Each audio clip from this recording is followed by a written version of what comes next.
மரணமாகக்கூடிய ஒரு மனிதனுடைய நிலையை பற்றி மிக அருமையாக கூறினார்கள்.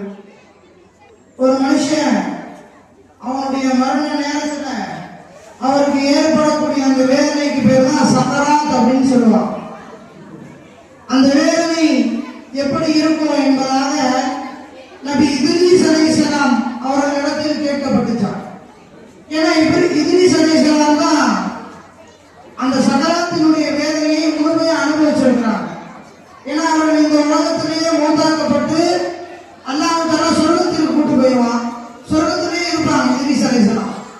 அதனால இத்ரீஸ் அலைஹிஸ்ஸலாம் கேட்கப்பட்டுச்சான், உங்களுக்கு அல்லாஹ் தஆலா உங்களுக்கு மௌத்தாக்கிட்டு திருப்பி உயிர் கொடுத்தானே, அப்போ உங்களுக்கு எப்படி இருந்துச்சு மௌத்தா போகும்போது அப்படின்னு சொல்லி கேட்கும் பொழுது, உயிரோடு இருக்கக்கூடிய ஒரு ஆட்டினுடைய தோலை குறித்தால் நாங்கள் உயிரோட இருக்கிறோம், இப்போ உயிரோட இருக்கும் பொழுது கையில் இருக்கக்கூடிய ஒரு முடியை வந்து யாராவது புரிஞ்சிட்டாங்க, எப்படி வலிக்கும்? எலும்பு கடிச்ச மாதிரி இருக்கும்.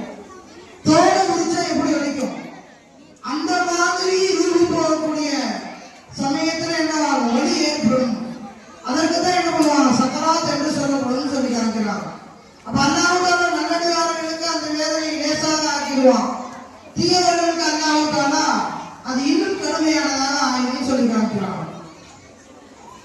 அடுத்தபடியாக ஷம்சுல் ஆலிமீன் ஆண்கள் மதரசாவை சேர்ந்த முஷரப் என்ற மாணவர் இறைவனின் தன்மைகளை கூறுவார். தன் மாணவர்களை கொண்டு எவ்வாறு ஈமான் கொள்ள வேண்டும் என்ற தலைப்பில் பேசுவார்.